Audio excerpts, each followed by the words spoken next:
Hai Sobat Yosh, seperti yang kita tahu, di jagat anime ada banyak sekali petarung yang menggunakan samurai katana sebagai senjata, dengan teknik andalannya masing-masing. Menurut kalian sendiri, siapa nih yang terhebat? Yosh, tanpa basa-basi busyuk, berikut 7 pengguna pedang katana terkuat di anime. Gintoki meskipun konyol, tapi dia memiliki kemampuan berpedang yang handal. Pedangnya Gintoki gunakan pun bukan sembarang pedang guys, tapi pedang ini terbuat dari kayu puluhan ribu tahun dari planet lain.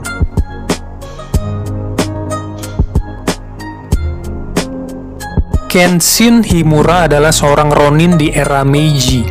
Masa lalunya adalah sebagai Batosai si pembantai. Seperti cerita ronin pada umumnya yang berkelana untuk memperbaiki masa lalu yang suram sebagai samurai, begitu juga dengan Kenshin. Kenshin menguasai seni berpedang Hiten Mitsurugi sampai tahap akhir, dan nama Batosai sangat ditakuti di era Tokugawa. Atomic Samurai adalah pahlawan level S, peringkat 4. Salah satu skill ultinya adalah mencincang lawan dengan kecepatan tinggi sampai sekecil atom, hingga tak mampu beregenerasi. Karena skill tersebutlah dia disebut Atomic Atom. Zoro dari bajak laut topi jerami. Cita-cita Zoro untuk menjadi pendekar pedang terkuat di jagat One Piece rasa-rasanya semakin dekat guys. Sejak selesai pelatihan di Pulau Mihawk, Zoro menjelma menjadi pendekar pedang yang mumpuni.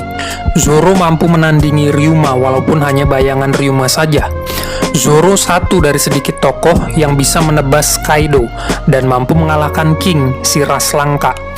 Bahkan Zoro mampu mengendalikan pedang selevel Enma dengan cukup baik. Hakuro dari anime Tensura.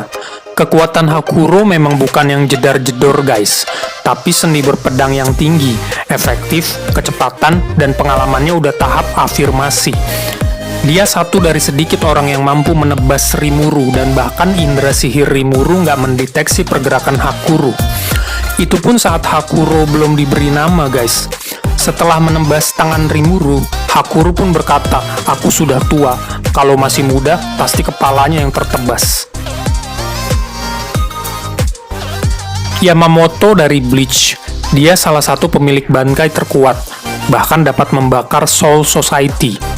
Soal kekuatan, pengalaman, dan skill, gak usah diragukan lagi.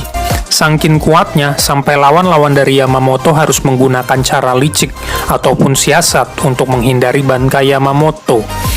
Tapi itu juga yang jadi kelemahan Yamamoto. Walaupun kuat, tapi dia sedikit naif dan kaku.